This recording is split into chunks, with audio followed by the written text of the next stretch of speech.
Ya, coba kalian berdiri di atas tanah yang seperti ini.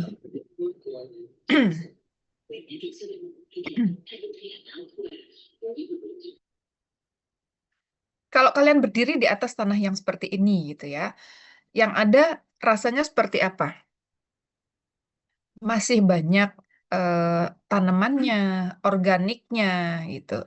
Yang kalau kalian berdiri di atas tanah yang belum diperbaiki gitu ya, atau belum dipersiapkan untuk sebuah konstruksi, maka ketika kita berdiri di sini kita akan berasa apa? Mumbul. Kenapa bisa mumbul? Karena berpori gitu ya. Bagaimana supaya sebuah lahan itu siap? Kita bisa lakukan dengan cara meningkatkan kerapatan tanah gitu ya. Dengan kata lain kita meminimkan porinya, kemudian kita tingkatkan kohesi dan tahanannya. Bisa juga dengan menambah bahan kimia atau fisis pada butiran, kemudian kita dengan turunkan muka air tanahnya, kemudian kalau memang benar-benar sulit, diganti dengan cara ini, misalkan tanah gambut gitu ya, tanah gambut, tanah yang tidak direkomendasikan untuk konstruksi apapun gitu ya. Karena apa? Karena dia akan punya konsolidasi yang yang menerus ya. Karena karena sifatnya yang banyak organik, jadi dia tidak akan punya kepadatan yang maksimal gitu ya. Karena berupa kumpulan organik. Kemudian bisa mengganti dengan tanah yang buruk jika kondisinya yang seperti gambut itu tadi gitu ya. Tetapi penanganan gambut itu sekarang sudah ada teknologinya. Jadi tinggal hanya memilih mana yang lebih efisien dan lebih murah gitu ya. Ataukah dengan betul-betul mengganti tanah gambut itu dengan tanah yang baik.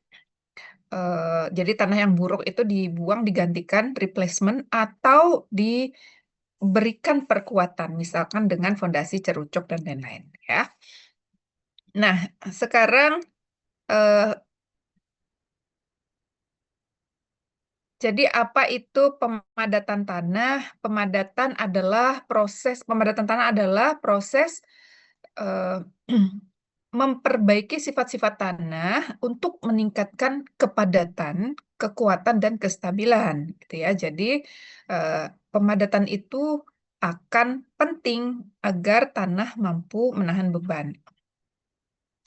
Contoh penerapan di lapangannya kita lihat kalau di lapisan bawah dasar. Jadi lapisan tanah di bagian bawah itu dipadatkan langsung di lokasi supaya bisa jadi penopang di bagian atas gitu ya. Kalau untuk peninggian tanah atau galian timbunan gitu ya. Kalaupun area harus ditinggikan itu timbunan yang sudah kita lakukan tadi supaya tidak terjadi penurunan atau harus padat itu kita lakukan pemadatan.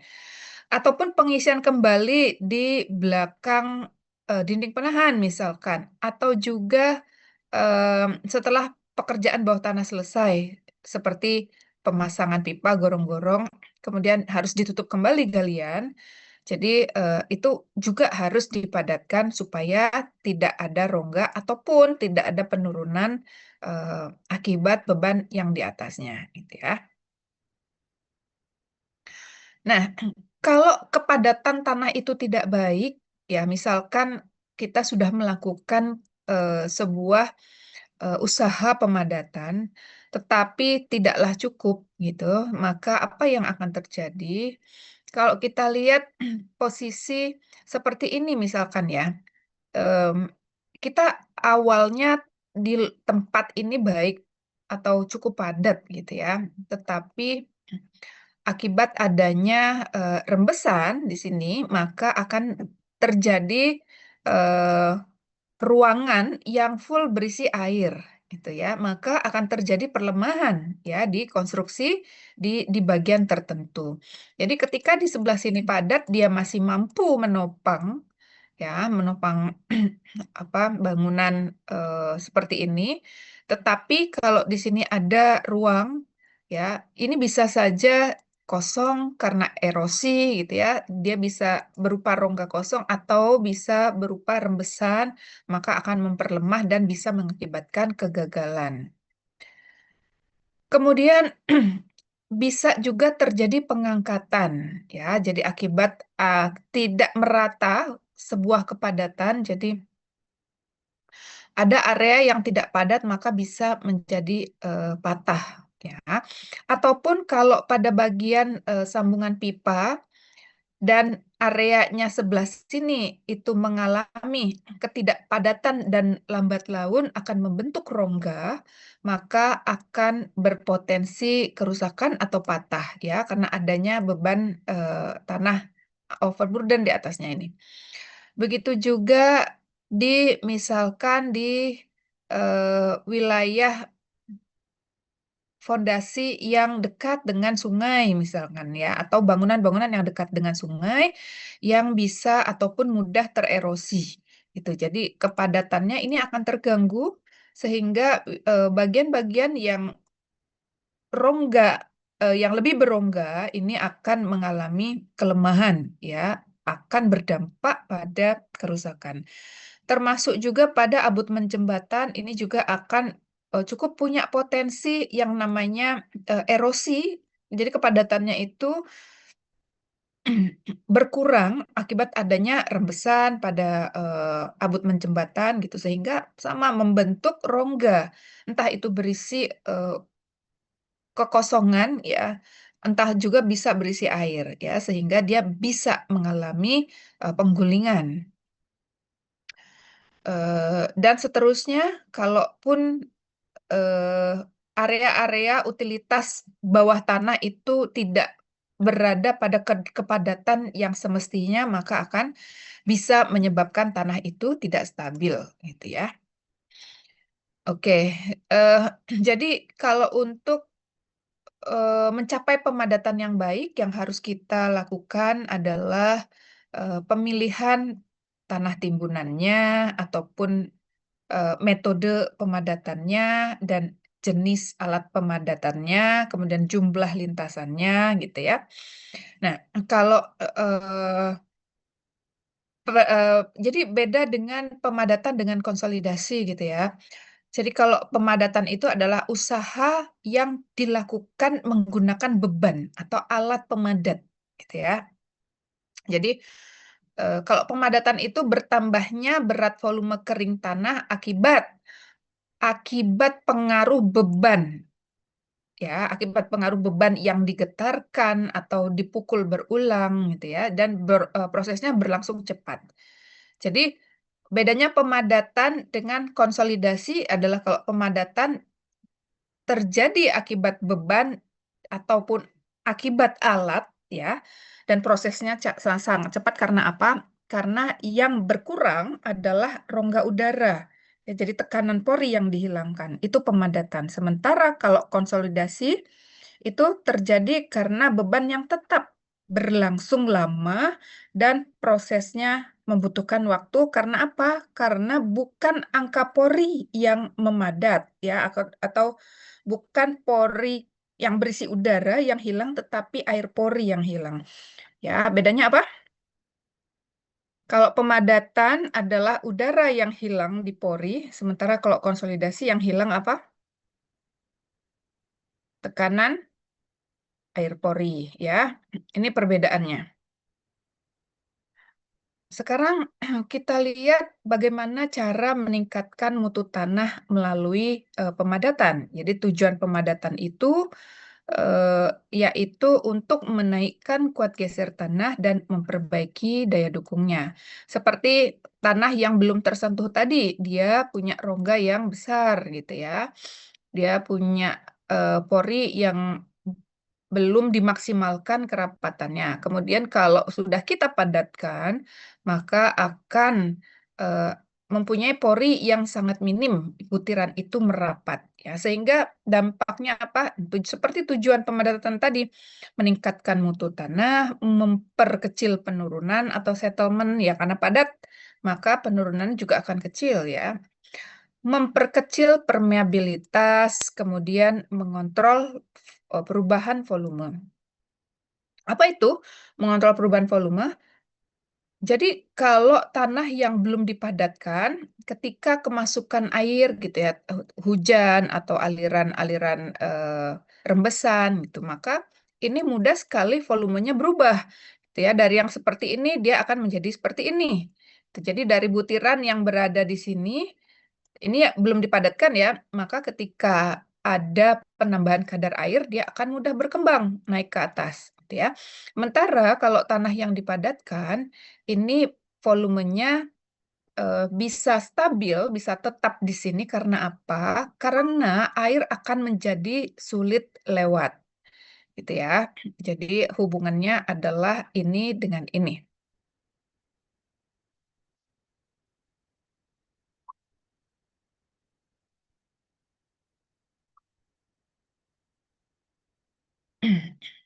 Nah, eh, kita lihat kondisi kepadatan tanah di lapangan itu kondisinya sangat bervariasi gitu ya. Ada kalau terutama kalau pasir, pasir itu istilahnya adalah apakah dia pasir longgar ataukah padat gitu ya. Untuk khusus untuk tanah pasir itu dia dilakukan penggetaran hammer atau drop hammer gitu ya. Ini khusus untuk tanah yang non kohesif atau pasir dan kerikil ya. Kalau udah bicara tanah non kohesif itu tanah yang tidak melekat gitu ya. Nah, ini akan berbeda dengan kepadatan yang kita lakukan atau usaha pemadatan yang kita lakukan pada tanah yang kohesif atau lempung. Sekarang kita bicara pada kepadatan tanah non kohesif gitu ya. Kita akan membutuhkan apa? Kita akan membutuhkan rasio terhadap volume butiran padat ya. Tetapi bisa juga rasio terhadap volume total. Ini bedanya E dengan N gitu ya. Kalau E itu adalah angka pori, kalau N itu adalah porositas ya.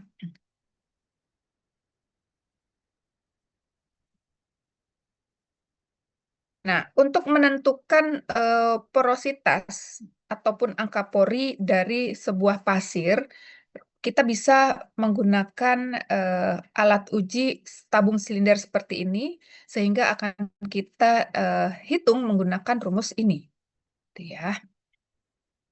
Nah, untuk menentukan porositas minimum itu kita bisa gunakan alat uji tabung silinder sebagai wadahnya, kemudian dimasukkan secara berlapis, gitu ya. Kemudian ini kita bagi 5 lapisan dengan ketebalan yang sama.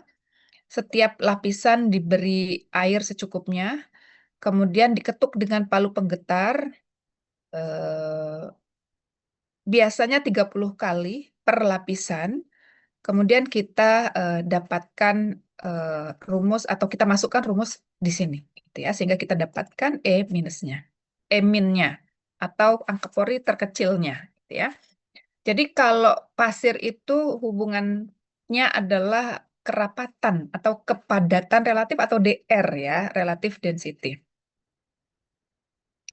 Nah, cara mencari kepadatan tanah pasir, ya khusus tanah pasir, maka eh, yang kita butuhkan adalah berapa angka porinya, yaitu E max min E per E max min E min. Maka tingkat kepadatan tanah pasir itu bisa kita dapatkan. Nah, ini cara mencarinya. Sekarang kita lihat standarnya. Kalau kepadatan relatif di 0 sampai 0,33 maka kategorinya adalah pasir longgar. Gitu ya. Tetapi kalau 0,67 sampai dengan 1 maka itu pasir padat. Gitu ya. Ini adalah contoh soal untuk mencari berapa kepadatan tanah pasir eh, di laboratorium ya dengan sudah diketahui Nmax dan Nminnya sehingga kita bisa dapatkan menggunakan rumus porositas ya. Em, manfaat pemadatan tanah ini adalah sebagai tanah pendukung konstruksi, kemudian sebagai bahan konstruksi bangunan seperti ya backfill, kemudian subbase jalan, material bendungan urugan ataupun tanggul, itu ya.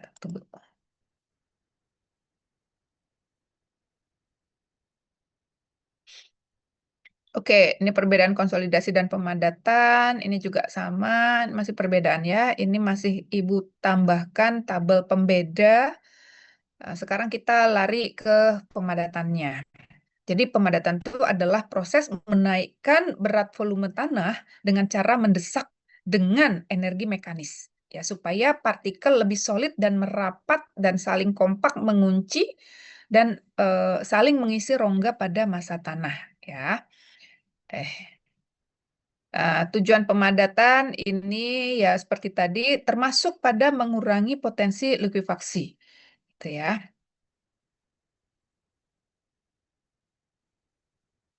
Oke, jadi tujuannya adalah tentu pertama untuk meningkatkan gaya geser, meningkatkan kuat geser, mengurangi potensi likuifaksi, mengurangi kompresibilitas, memperkecil sifat susut tanah, ya terutama eh, untuk tanah apa ekspansif ya. Kemudian menaikkan daya tahan terhadap erosi, kemudian untuk mengontrol resilience properties, kemudian untuk mengurangi perubahan volume dan juga memperkecil rembesan tanah, gitu ya. Jadi untuk melakukan perbaikan atas sifat-sifat tanah seperti ini. Nah, proses pemadatannya itu dipengaruhi atas struktur butir dan cara pemadatannya, mesin pemadatannya, sifat kohesinya gitu ya, dan kandungan air, serta air pemadat. Sekarang kita cek, eh, jadi kalau untuk tanah, pemadatan tanah untuk timbunan tinggi atau untuk ketebalan yang cukup besar gitu ya. Jadi timbunan tinggi ataupun dengan ketinggian yang besar itu punya resiko ketidakstabilan yang juga cukup besar. Misalnya longsor pada lereng timbunan, ya. Kita membutuhkan eh, tanah dengan kepadatan yang meminimalkan resiko. Jadi misalkan untuk pekerjaan-pekerjaan bendungan, pekerjaan besar, tanggul gitu ya, maka kita membutuhkan desain kohesi dan V yang teliti ya. Untuk mencari C dan V ini kita bisa gunakan triaxial test di laboratorium. Nah, hasil uji triaxial test ini berupa C dan V ini adalah eh, atau digunakan untuk menganalisis kestabilan timbunan tinggi, terutama untuk kondisi jangka panjang ya atau eh, pengaruh perjalanan air pori yang keluar dari tanah timbunan tinggi ini.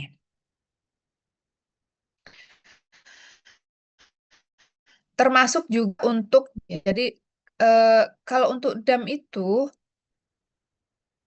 justru tanah yang apa seperti tanah-tanah ekspansif itu yang dibutuhkan. Supaya apa?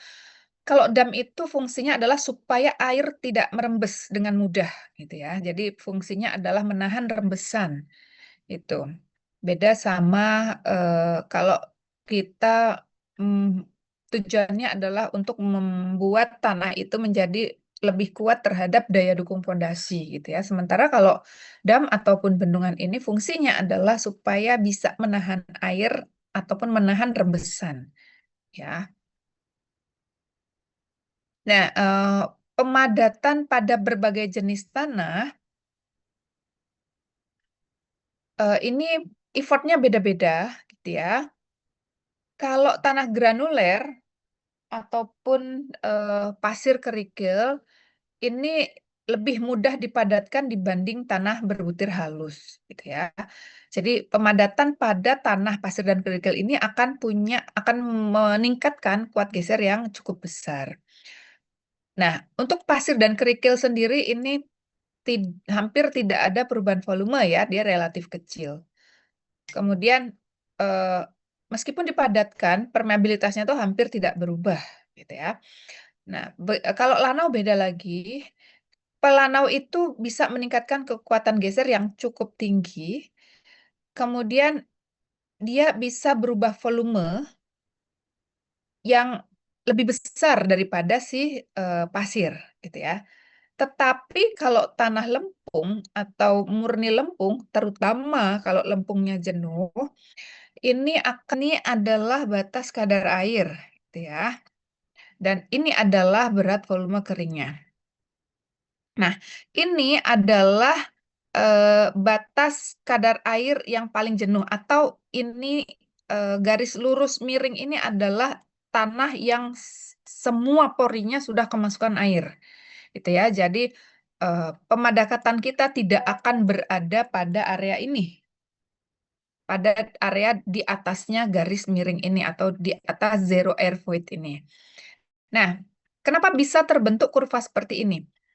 Kita akan melakukan uji coba sebuah sampel tanah yang kering udara dan akan kita lakukan uji coba pemadatannya sebanyak 6 sampel atau 6 kali, gitu ya.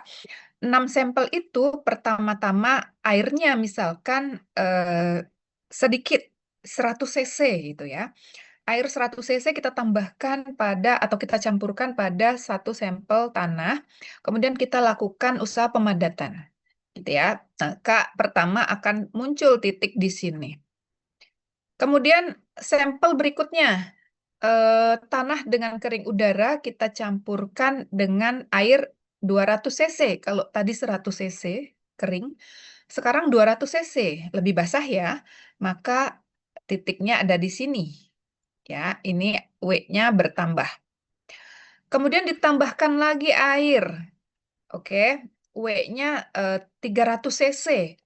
Maka kita dapatkan berat volume kering dan kadar airnya di sini. Kemudian kita tambahkan 400 cc, gitu ya. Dia ada di sini. Ternyata sudah turun atau sedikit benyek, gitu ya. Sedikit benyek itu, jadi kadar air bertambah, makin banyak kadar air maka gamma D-nya turun. Berarti itu benyek, gitu ya. Terus ditambahkan lagi 500 cc. Oh, dapatnya di sini. Makin turun gamma D-nya atau makin benyek. Nah, mana kondisi tanah yang paling padat? Ya, kondisi tanah yang paling padat bukan di sini, bukan juga di sini. Oke, tetapi di sini. Jadi dari ke-6 sampel uji itu akan membentuk kurva yang mana puncak kurvanya itulah yang dinamakan sebagai tanah yang paling padat. Ya, jadi tanah yang sangat kering itu tidak membuat tanah itu akan menjadi sangat padat. Atau tanah yang airnya banyak atau yang becek, gitu ya, itu juga tidak akan membuat tanah itu menjadi padat. Kenapa bisa begitu? Karena di kondisi puncak ini, air itu berfungsi sebagai pelumas. Oke. Sementara kalau sudah di posisi ini, air akan berfungsi sebagai pengisi rongga. Ya. Jadi terlalu kering, tidak padat, dia tetap akan masih ada rongga udara kecil. Tetapi kalau airnya cukup, maka dia akan pelumas dan menjadi rapat maksimal, ya posisinya di puncak kurva ini. Ketika ditambahkan air lagi lebih banyak, maka dia akan merenggang dan mengisi kembali pori, gitu ya. Maka turun, gitu. Jadi posisinya dia menjadi pelumas. Jadi fungsi ataupun tugas si air. Ya, jadi pemadatan itu tidak bisa terlalu kering dan tidak bisa terlalu basah. Maka kita butuh yang namanya kadar air optimum. Kadar air optimum ini akan memberikan berat isi maksimum atau kepadatan yang paling padat. Ya, oke. Sekarang ada dua kurva di sini, usaha pemadatan rendah dan usaha pemadatan tinggi. Ini eh, terjadi karena kalau usaha pemadatan rendah ini dinamakan sebagai uji Proctor standar. Misalkan untuk melakukan pemadatan-pemadatan ringan ya, untuk pondasi dangkal, untuk subgrade gitu. Tetapi kalau uji pemadatan tinggi ini menggunakan alat uji mol yang lebih besar, fungsinya adalah untuk timbunan tinggi gitu ya, bendungan dan lain-lain gitu ya. Jadi ini adalah sangat tergantung pada alat ujinya atau molnya ya. Apakah yang standar ataukah modified gitu ya. Jadi akan membentuk kurva yang berbeda. Akan tetapi sama-sama kita dapatkan adalah kadar air optimum. Ya. Selanjutnya, nah ini tadi kenapa Bu bisa turun ataupun ketika kering itu bisa naik gitu ya. Jadi fungsinya adalah ketika airnya cukup, fungsinya sebagai lubrikasi atau pelumas. Sementara kalau dia ini kalau apa namanya? Kalau kekurangan air gitu ya. Kalau kekurangan air atau air terlalu sedikit akan ada tolak-menolak antar partikel, jadi sulit dipadatkan. Dia akan ada selalu ada rongga gitu ya. Mau dipadatkan kayak apapun selalu ada tolakan gitu loh. Ada yang namanya kation gitu ya. Kation antar butiran itu dia akan punya daya tolak-menolak gitu ya. Nah, termasuk ketika em, airnya kebanyakan gitu ya, itu juga air itu akan menjadi mengapung atau butirannya malah mengapung gitu ya, karena rongga pori itu terisi penuh oleh air. Oke, ini masih sama. Ini hubungan kadar air dan berat volume.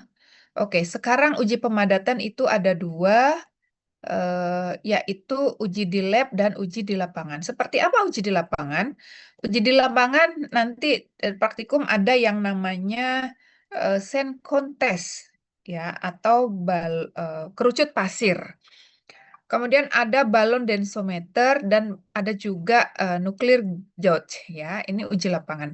Nah, kali ini kita akan uji lab yaitu ada standar dan ada modified. Ini sama-sama Proctor tetapi yang satu menggunakan mol kecil ya, menggunakan mol kecil dengan energi pemadat yang standar. Tetapi kalau yang modified ini dengan mol apa energi pemadatan yang lebih berat ya. Kemudian eh, uji pemadatan di laboratorium.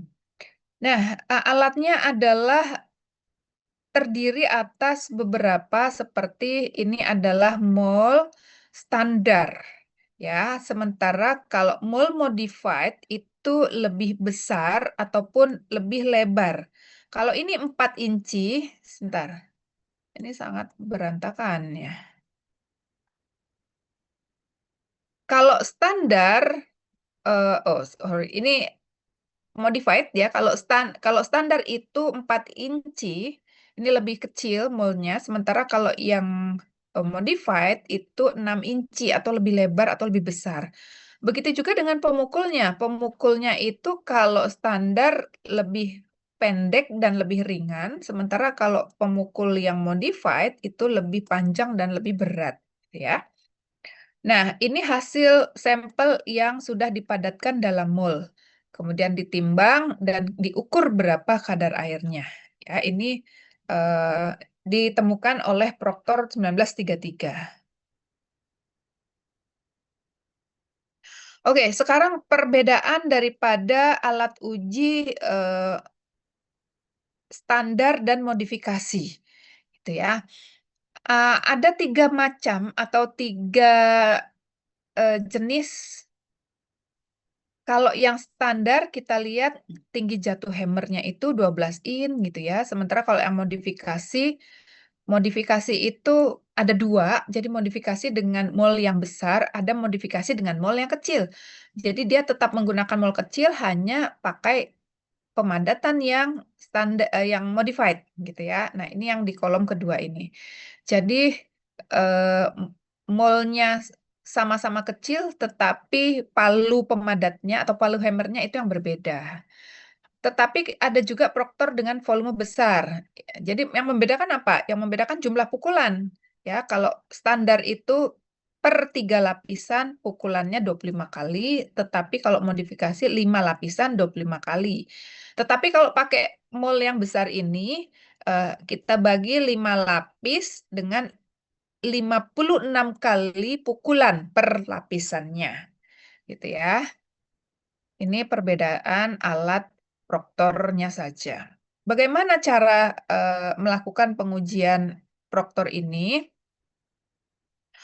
Pertama-tama kita ambil tanah ya, tanah dengan kondisi terganggu atau sampel disturb ya. Kemudian dikeringkan sebanyak kering udara. Sampel dijemur di bawah sinar matahari hingga kering udara, gitu ya. Nah, eh, apa indikator dia sudah kering udara? Indikatornya bahwa dia sudah cukup kering udara. Indikatornya adalah dia sudah mudah disaring, gitu ya, mudah disaring. Jadi untuk sampel tanah ini dijemur dulu dengan kering udara dan dilakukan penyaringan. Jadi yang akan masuk ke dalam mol ini yang sudah lolos saringan nomor 40 gitu ya, butiran yang lumayan gede-gede. Nah, jadi ukuran butirannya itu seragam gitu. Yang dinamakan sebagai kering udara adalah ketika tanah itu sudah mudah disaring. Ketika disaring dia bisa lolos dengan ukuran yang sama 40 ya, diukur saringan ukuran nomor 40. Nah, em, sampel ini kita bagi menjadi 5 bagian ya. Jadi em, misalkan kita pisahkan 5 kilo 5 kilo gitu, 5 kilo 5 kilo dan kita campurkan dengan jumlah air yang beda-beda gitu ya. Nah, ini ada 5 loyang. 5 loyang, satu loyangnya ini tanahnya 5 kilo. Jadi 5 kilo, 5 kilo, 5 kilo. Ini kita masukkan untuk jadi satu sampel ya dengan kadar air misalkan 100 cc. Kemudian loyang satunya untuk sampel kedua sampai dengan 5 sampel gitu ya. Kenapa buah harus 5 sampel? Supaya eh, apa kurvanya akan baik gitu ya. Semakin banyak kurva yang terbentuk semakin baik. Minimal itu harus 3 percobaan atau 3 sampel. Kenapa? Karena kita butuh yang namanya kurva turun dan naik. Ini yang paling basah, ini yang paling kering. Kemudian ini yang paling basah. Yang satu lagi yang setengah basah gitu. Jadi minimalnya itu adalah 3 sampel. 5 lebih baik, jadi akan lebih rapat titik-titiknya sehingga kurva yang terbentuk itu lebih teliti.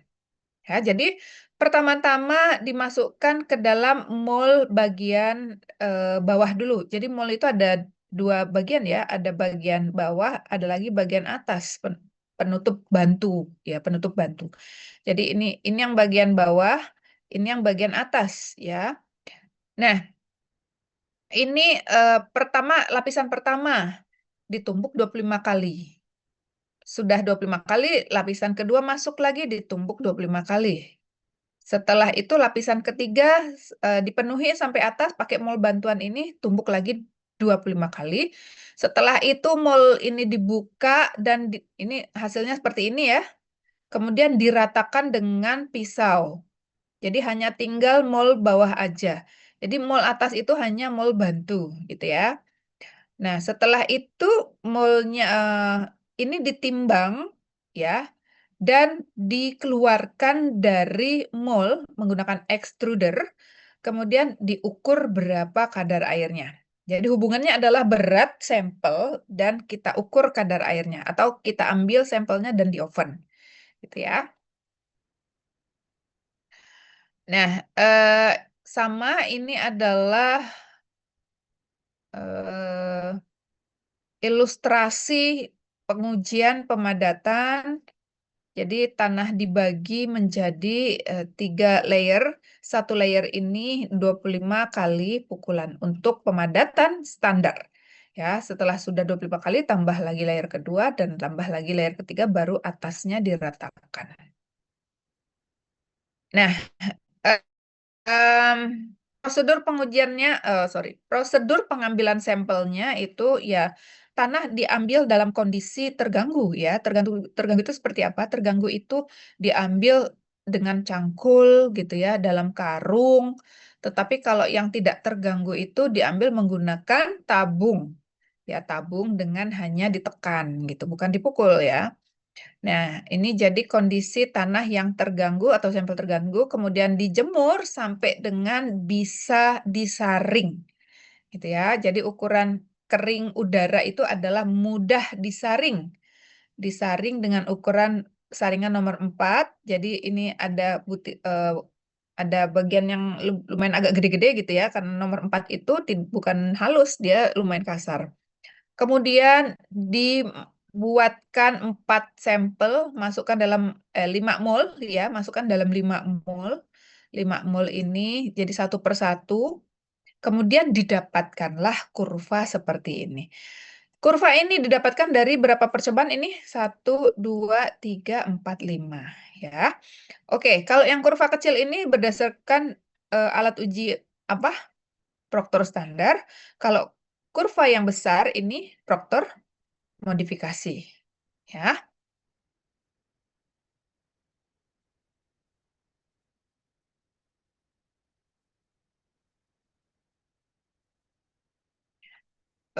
Nah, ini cara melakukan tumbukannya. Jadi tumbukannya itu tidak sembarangan. Yang penting 25 kali enggak gitu ya.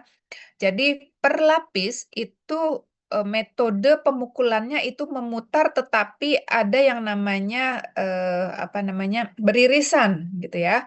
Jadi satu dia harus menumpuk di sini, eh, kita bisa ke sini satu, ke sini dua lompat gitu ya. Kemudian kanan kiri, terus miring-miring, kemudian ke kanan ke kiri ataupun berlawanannya baru tengah gitu ya. Nah, ini cara memadatkannya, satu pukulan itu tidak berada di sini, tidak berada bersisian gini, tetapi ditumpukkan di pinggirnya. Gitu ya. Jadi selalu ada irisan seperti ini. Nah, ini metode pemukulan ya. Oke. eh Kalau berat volume kering maksimum itu adalah berat volume kering sudah tidak ada rongga ya. Jadi dinyatakan sebagai rongganya sangat minim, atau berat volume. Nah, berat volume kering jenuh yang namanya gamma shaft gitu ya. Ini rumusnya adalah berat jenis dikalikan gamma air ditambah dengan W dikalikan berat jenisnya gitu ya. Nah, untuk tanah yang jenuh atau eh, rongga porinya itu eh,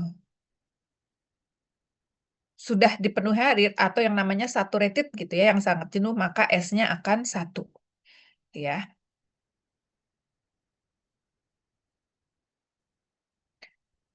Oke, ini penjelasan daripada kurva Proctor ya, kurva Proctor modified dan ini kurva Proctor standar. Nah, ini di dalam uji ataupun di dalam menggambarkan kurva hasil pemadatan ini akan bersama-sama kita buatkan garis batasnya. Garis batas yaitu rongga udara nol.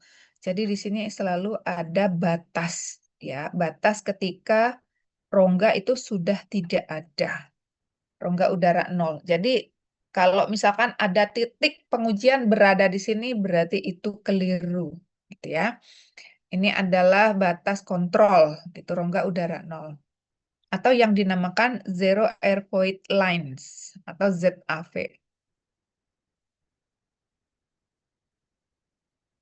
Nah, bagaimana menggambarkan garis lurus atau yang dinamakan sebagai Zero Void Air Kurva itu GS kali gamma W per 1 plus WGS ya. Jadi ZAV ini akan terbentuk menjadi dari beberapa titik uji atau titik perhitungan, maka dapat kita gambarkan eh, garis kemiringan kurva ZAV ini. ya. Oke, ini cara mencari ZAV-nya, ini gamma B-nya, gamma D-nya gitu ya.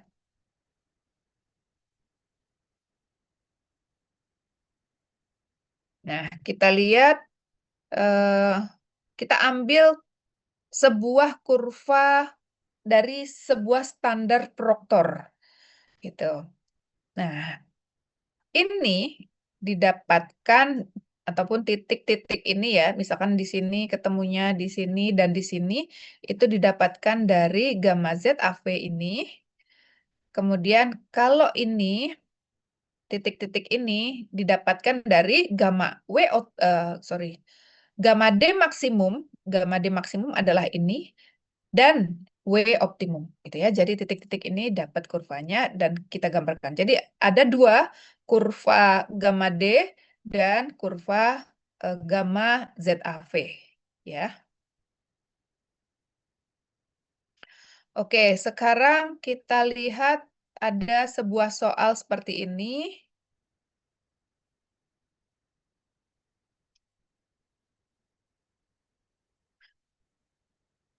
Di pemadatan sudah dilakukan uji pemadatan standar ya. Uji pemadatannya standar. Setelah dilakukan penumbukan sebanyak 4 sampel, itu didapatkan timbangan masing-masing sampel. Timbangannya segini ya gram dan ternyata kadar airnya seperti ini. Sampel pertama kecil atau kering, sampel terakhir basah gitu ya. Sekarang gambarkan kurvanya, tentukan berapa kadar air optimum dan berat kering maksimum. Ya, maksimum dry density dan optimum moisture content. Nah, pertama-tama kita olah dulu, kita butuh yang namanya berat isi kering atau gamma D, gitu ya. Kita butuh yang namanya gamma T dan gamma D. Kita butuh gamma D sebenarnya, tetapi gamma D itu kita butuh gamma T di sini, gitu ya. Jadi eh, langkahnya adalah dengan data kadar air, maka gamma T bisa kita hitung, yaitu WT atau berat ini dibagi dengan VT ya, dibagi dengan VT. VT-nya berapa? VT-nya volume mol. Volume molnya ini. Maka gamma T-nya kita dapatkan hasilnya ini, maka gamma D-nya adalah gamma V eh, gamma T dibagi dengan 1 plus W. W-nya ini dong. Ya. Maka kita dapatkan gamma D-nya. Oke, tinggal kita gambarkan gamma D-nya di sini, W-nya di sini. Ya, oke. Sampel pertama. Sampel pertama kadar airnya 7,5. Sampel pertama kadar airnya 7,5. Di sini ya. Berapa gamma D-nya? Gamma D-nya 0,85. Oh, titiknya di sini. Ya. Sampel yang kedua, kadar airnya 15. Ini 15 gitu ya. Oh, ternyata ada di sini titiknya. Berapa gamma D-nya? Gamma D-nya 1,7, 1,1, hampir 1,2 gitu ya. 1,17 ada di sini. Seterusnya seperti sampel ke-1 dan kedua tadi, ketiga dan 4 juga ternyata titiknya di sini, sehingga terbentuklah kurva seperti ini. Oke, berapa kadar air optimumnya? Kadar air optimum adalah di puncak kurva. Kita dapatkan ternyata 21%. Berapa berat kering maksimumnya? Ini adalah 1,27 di sini, 1,27 di sini. Ya. So, kita sudah bisa gambarkan kurva pemadatan dan kita bisa dapatkan OMC-nya dan MDD-nya. Selain istilah OMC dan MDD, istilahnya bisa WOPT. Nah, ini gamma kadar air optimum.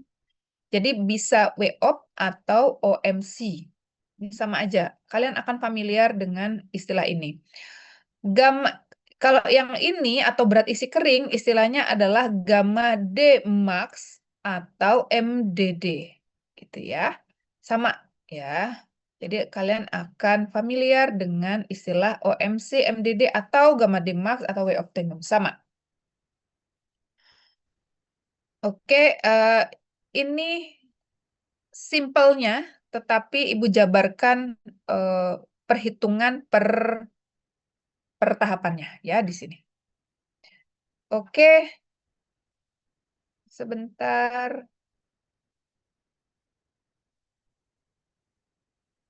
Ibu mau tampilkan eh, cara melakukan interpretasinya.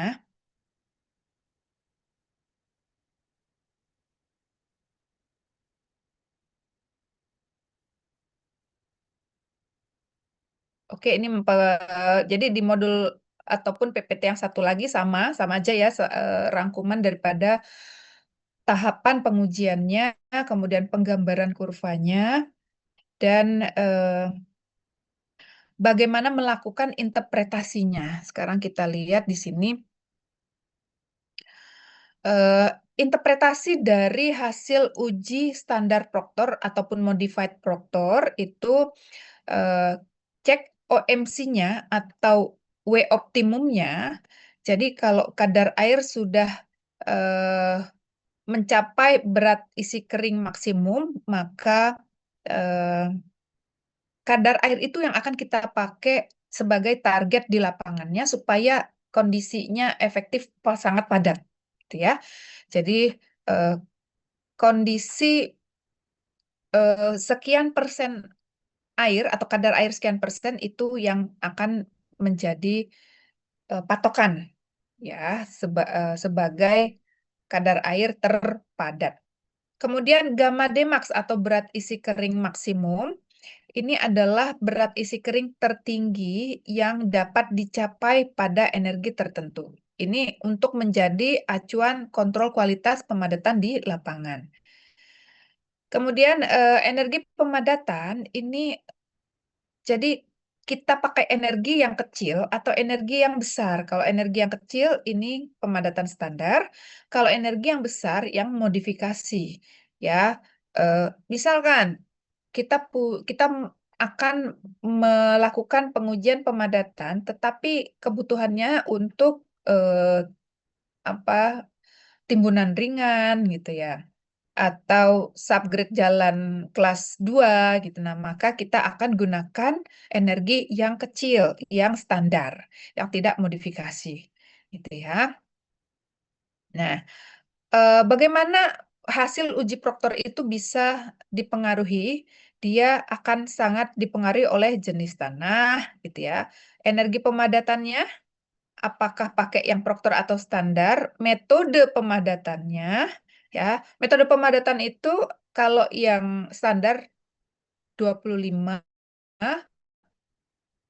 kali per 3 lapis, sementara kalau yang energinya besar, jumlah tumbukannya, terutama di molnya yang besar, itu 5 lapis sebanyak 56 kali pukulan gitu ya.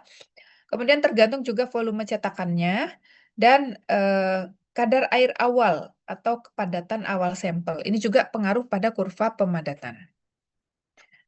Oke. Nah, kadangkala dalam menggambarkan kurva itu nggak serta-merta rapih bisa langsung terbentuk kurva yang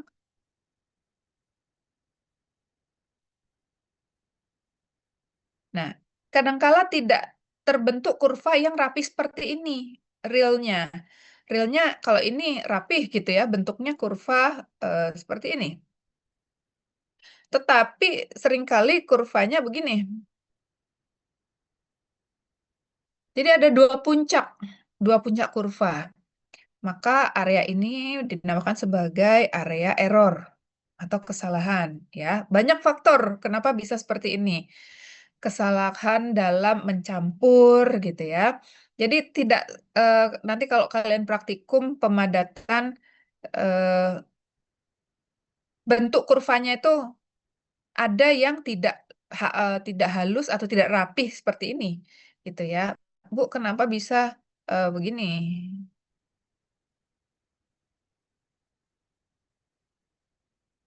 Nah, itu. Kadangkala bisa ada tiga titik puncak, gitu ya. Nah, ini akan sangat biasa terjadi, gitu ya. Nah, kalau memang kita lakukan usaha pemadatannya itu rapih dan sesuai prosedur, maka akan terbentuk kurva dengan titik-titik yang rapih seperti ini, gitu ya. Jadi semakin bertambahnya kadar air, dia akan semakin benyek, gitu ya. Ini kadar airnya besar, dia akan benyek, maka berat isi keringnya, rongganya akan banyak terisi air, gitu. Jadi benyek. Tetapi kalau dia airnya sedikit, dia kering, maka dia akan banyak rongga yang masih berisi udara karena butiran itu akan ada daya tolak menolak, gitu ya.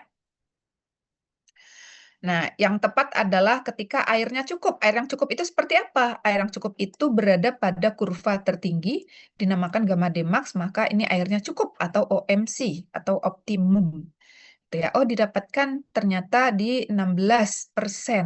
Nah, itu airnya optimum dan fungsinya ataupun dia berperan sebagai pelumas atau lubrikasi.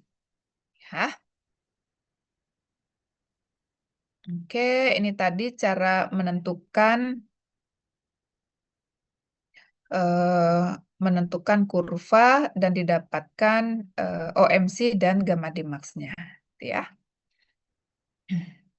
Nah, aplikasi daripada eh, hasil uji proktor ini sebagai acuan dalam perkerasan jalan gitu ya, bendungan dan tanggul, kemudian pondasi bangunan dan instalasi pipa, kemudian sebagai reklamasi juga gitu ya. Jadi tingkat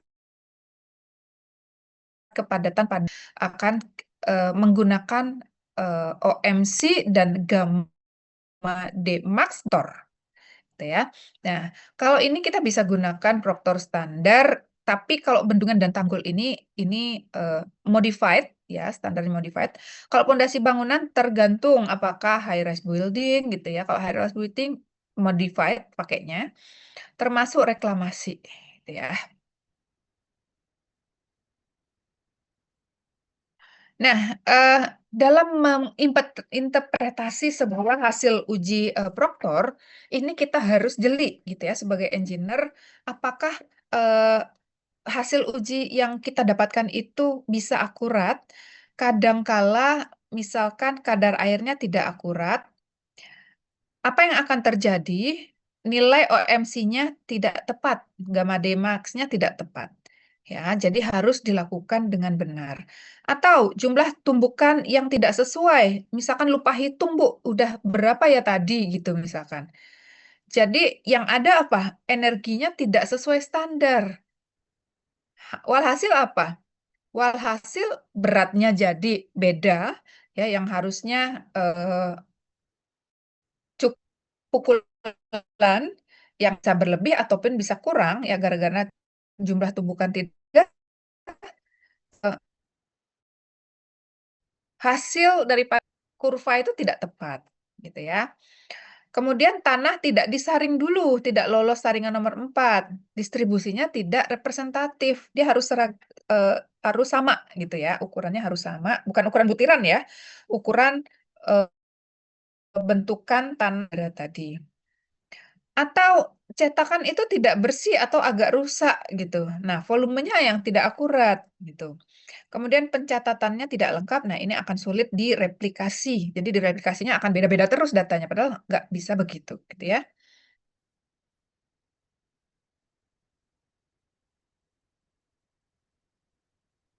Oke, ini sama. eh, Jadi melakukan interpretasinya uji proktor itu hasil akhirnya tidak hanya bisa membuat kurva saja, tetapi juga bisa melakukan interpretasi untuk acuan teknis di lapangan. Jadi kalau kita sudah punya OMC dan gamma Dmax untuk lahan, misalkan lahan itu eh, digunakan untuk pembuatan subgrade jalan, gitu ya. Maka OMC dan gamma D yang sudah kita cek di laboratorium ini tadi akan jadi kontrol kepadatan di sini. Jadi Eh, dipadatkan, apakah sudah padat gamma D max-nya, misalkan dari lab itu gamma D max-nya atau OMC-nya itu 15% gitu ya. Apakah di sini sudah 15% OMC-nya gitu. Jadi untuk kontrol ya, pemadatan di labnya untuk kontrol. Oke,